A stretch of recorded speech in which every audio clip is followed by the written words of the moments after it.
할렐루야. 오늘도 이른 아침 하나님 말씀 앞에 나오신 우리 성도님들 축복하고 환영합니다. 오늘은 5월 11일 수요일 우리 새벽 예배 하나님 앞에 드리도록 하겠습니다. 사랑해 주님, 오늘도 귀한 한 날을 저희들에게 허락하시고 또 첫 시간 아버지 앞에 나와 말씀으로 시작하게 하시니 감사를 드립니다. 말씀을 전하는 자나 듣는 자 모두가 하나님의 귀한 말씀을 잘 온전케 전하게 하시고 또 듣는 이들마다 하나님의 진리의 말씀 앞에 우리의 심령이 새로워지고 힘을 얻고 결단할 수 있는 은혜의 시간들로 인도하여 주시옵소서.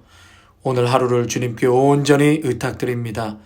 만나고 또 가는 곳마다 또 이 손대는 것마다 일하는 것마다 주님, 우리 귀한 믿음의 성도들을 축복하여 주시고 귀한 복된 만남이 넘쳐나는 그런 하루가 되게 하여 주시옵소서. 예수님의 이름으로 기도하옵나이다. 아멘. 고린도전서 5장 1절에서 13절 말씀 보시겠습니다. 고린도전서 5장 1절에서 13절입니다. 너희 중에 심지어 음행이 있다함을 들으니 그런 음행은 이방인 중에서도 없는 것이라 누가 그 아버지 아내를 취하였다 하는도다. 그리하고도 너희가 오히려 교만하여져서 어찌하여 통한이 여기지 아니하고 그 일 행하는 자를 너희 중에 쫓아내지 아니하였느냐. 내가 실로 몸으로는 떠나 있으나 영으로는 함께 있어 거기 있는 것 같이 이런 일 행하는 자를 이미 판단하였노라. 주 예수의 이름으로 너희가 내 영과 함께 모여서 우리 주 예수의 능력으로 이런 자를 사탄에게 내어 주었으니 이는 육신은 멸하고 영은 주 예수의 날에 구원을 받게 하려 함이라. 너희가 자랑하는 것이 옳지 아니하도다. 적은 누룩이 온 덩어리에 퍼지는 것을 알지 못하느냐. 너희는 누룩 없는 자인데 새 덩어리가 되기 위하여 묵은 누룩을 내어버리라. 우리의 유월절 양 곧 그리스도께서 희생되셨느니라. 이러므로 우리가 명절을 지키되 묵은 누룩으로도 말고 악하고 악에 찬 누룩으로도 말고 누룩 없이 오직 순전함과 진실함의 떡으로 하자. 내가 너에게 쓴 편지에 음행하는 자들을 사귀지 말라 하였거니와 이 말은 이 세상에 음행하는 자들이나 탐하는 자들이나 속여 빼앗는 자들이나 우상 숭배 자들을 도무지 사귀지 말라 하는 것이 아니니 만일 그리하려면 너희가 세상 밖으로 나가야 할 것이라. 이제 내가 너에게 쓴 것은 만일 어떤 형제라 일컫는 자가 음행하거나 탐욕을 부리거나 우상 숭배를 하거나 모욕하거나 술 취하거나 속여 빼앗거든 사귀지도 말고 그런 자와는 함께 먹지도 말라 함이라. 밖에 있는 사람들을 판단하는 것이야 내게 무슨 상관이 있으리오마는 교회 안에 있는 사람들이야 너희가 판단하지 아니하랴. 밖에 있는 사람들은 하나님이 심판하시려니와 이 악한 사람은 너희 중에서 내쫓으라. 아멘. 어제 말씀에 계속해서 이어서 바울은 교회 안에 아주 심각한 문제가 돌출되었는데 그 문제를 간과하지 않아야 한다. 덮고 넘어가서는 안 된다. 왜 그러냐면 교회는 거룩한 공동체이기 때문에 그 거룩성을 계속해서 지켜나가야 한다라고 말하고 있습니다. 근데 중요한 것은 그러한 죄악이 있고 범죄함이 있을 때 그저 정죄하고 심판하고 내쫓는 것이 목적이 아니라는 것이죠. 징계는 그 사람이 회개해서 하나님 앞에 회개하고 회복하여 돌아오는 것이 목적입니다. 징계의 목적은 그를 창피를 주고 심판하고 버리고 내쫓으려는 것이 아니라 그가 그 죄를 인정하고 회개하고 다시 십자가 앞에서 회복되어 돌아오는 것이 징계의 목적이라고 할 수 있습니다. 바울은 그저 어제 말씀처럼요 돈만 받고 가르쳐주는 스승이 아니라고 그랬어요. 해산의 그 고통으로 내가 너를 낳았도다. 그러니까 그들에게는 아버지의 애끓는 심정으로 너무나 사랑하니까 내 자식이 잘못된 길로 하나님의 말씀에 어긋난 길로 돌아간다면 그것을 볼 그냥 보고 있을 아비가 어디 있느냐. 사랑하는 자식이기 때문에 오늘도 또 권면하고 또 어떠한 조치를 취하면서 가르쳐서라도 다시금 바른 길로 갈 수 있도록 하는 게 부모의 역할이요. 또 부모의 마음이라는 것이죠. 자, 그런 의미에서 오늘 동일합니다. 바울이 이 아픈 고린도 교회를 바라보면서 아버지와 같은 그 사랑 충만한 심정으로 그들이 회개하고 죄악에서 떠나고 다시금 십자가 앞으로 돌아오기를 간절히 열망하는 그런 내용이라고 할 수 있습니다. 지금 고린도 교회가 부도덕한 일들로 위기를 맞이했습니다. 이러한 위기를 지적하면서 교회는 반드시 죄를 바르게 징계하는 어떤 당위성과 징계의 영적 유익을 가르쳐줘야 한다 라고 말하고 있습니다. 자, 고린도 교회 안에 어떤 문제가 있었습니까? 오늘 말씀해 보니까 음행의 문제가 있었다. 그런데 그 음행의 문제는 아버지의 아내와 아들이 이렇게 음행을 했다는 것이죠. 다시 말해 근친상간을 했다는 것입니다. 근친상간. 이것은 이방인들도 하지 않는 것인데 하물며 교회 안에 성도들의 삶에 이러한 죄악이 있었다는 것이죠.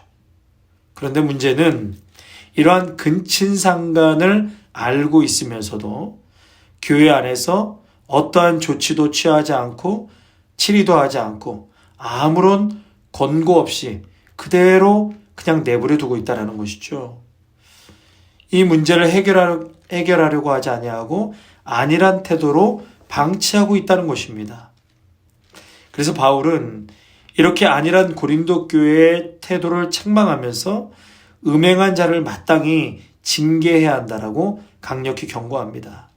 바울은 지금 내가 멀리 있어서 그곳에 갈 수는 없지만 이미 고린도 교회 그 음행한 자들에게 그리스도의 권위로 내가 그들을 징계했다라고 지금 선언하고 있죠. 여러분, 그렇다면 왜 교회는 이러한 범죄한 성도들을 징계해야만 하는가? 성도들 중에는 사랑과 용서의 공동체인 교회가 어떻게 사람들을 징계하고 고통을 줄 수 있는가 그렇게 반문하기도 합니다. 그들은 조용히 죄와 허물을 덮어주는 것이 그리스도의 방법이 아닌가라고 말하기도 합니다. 그런데 바울은요, 죄를 범한 신자를 징계하는 목적이 그를 멸하기 위한 것이 아니라 참된 회개로 이끌어서 구원을 얻도록 하는 것이 그 징계의 목적이다라고 오늘 본문에서 밝히고 있습니다. 그래서 바울은 이 범죄한 신자를 방치하는 것은 회개하고 구원 얻을 기회조차 제공하지 않는 어쩌면 영적 직무유기라고 말할 수 있는 것이죠. 그렇기 때문에 우리 교회의 공동체 안에 교회 안에 일어나는 중대한 죄들을 어떻게 다루고 있는지 우리가 오늘 말씀을 통해서 살펴보아야 하는 것이죠. 교회에 어떤 이미지가 손상될까봐 또 사랑이라는 미명하에 그러한 죄를 다 덮어버리기에 급급한 그러한 모습은 아닌지 돌아보아야 하고요. 교회는 무엇보다 범죄한 그 영혼이 하나님 앞에 철저하게 회개하고 그리고 구원받을 수 있도록 그가 올바른 선택을 할 수 있도록 도와야 합니다. 권면해야 합니다. 그것은 회개의 과정을 거쳐야 하는 심각한 범죄의 경우에는 징계하기를 결코 두려워하지 말아야 합니다. 엄중한 징계가 범죄한 영혼을 회복과 구원의 길로 이끌기 때문입니다. 두 번째로 거룩함을 유지하라는 것이죠. 믿음의 성도는 가정에서 가정의 울타리를 넘어서는 그러한 음란과 음행의 행위는 절대로 해서는 안 되고 또 교회 안에서 하나님 앞에서 이러한 영적인 간음 혹은 거룩성을 잃어버려서는 안 된다. 신실하게 그 거룩함을 지켜가야 한다라고 말하고 있습니다. 그러면서 바울은 교회 안에 일어난 범죄를 이 유월절 규례를 들어서 설명하고 있는데요. 이스라엘 백성들은 유월절에 누룩 없는 떡을 먹었습니다. 누룩 없는 떡은 하나님의 백성들에게 요구되는 거룩함을 상징하는 것이거든요. 그래서 그 거룩함을 나타내는 이 누룩 없는 떡, 그것을 유월절에 이스라엘 백성들은 먹었던 것이죠. 그래서 바울은 지금 고린도 교인들이 그리스도로 말미암아 거룩해진 하나님의 자녀들임을 상징적으로 말하면서 그들의 모인 교회 공동체는 누룩 없는 그러한 떡처럼 거룩함을, 순수함을, 깨끗함을 유지해야 한다라고 말하고 있습니다. 이러한 교회 공동체의 거룩함을 위해 요구되는 것이 범죄한 교인에 대한 징계라고 말하고 있습니다. 만약에 심각한 죄를 지은 교인이 공동체 안에서 징계 없이 무조건 그저 용서받는다면 결국 공동체 전체의 거룩함이 손상될 수밖에 없는 것입니다. 교회는 용서받은 죄인들의 공동체이죠. 우리 역시 하나님 앞에 죄인일 수밖에 없습니다. 그렇기 때문에 다른 교인의 어떤 죄를 징계하는 것이 언제나 조심스러울 수밖에 없습니다. 우리는 모두 성도로서 하나님 앞에서 성결한 삶을 위해 노력해야 합니다. 그러나 우리의 연약함 때문에 교회의 거룩함을 훼손할 수 있는 심각한 죄를 징계하지 않고 넘어가서는 안 되는 것입니다.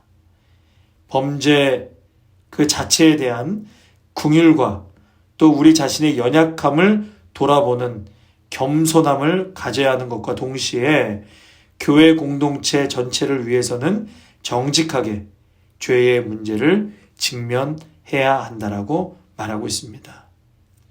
올바르고 또 바른 그러한 사랑의 베이스, 사랑이 기본 깔려있는 그러한 징계가 교회의 성결함과 순수함을 유지할 뿐만 아니라 회개하고 다시금 돌아오는 그러한 놀라운 믿음의 공동체로 세워져 가야 한다는 것을 오늘 바울은 우리에게 강하게 말씀해 주고 있는 것입니다.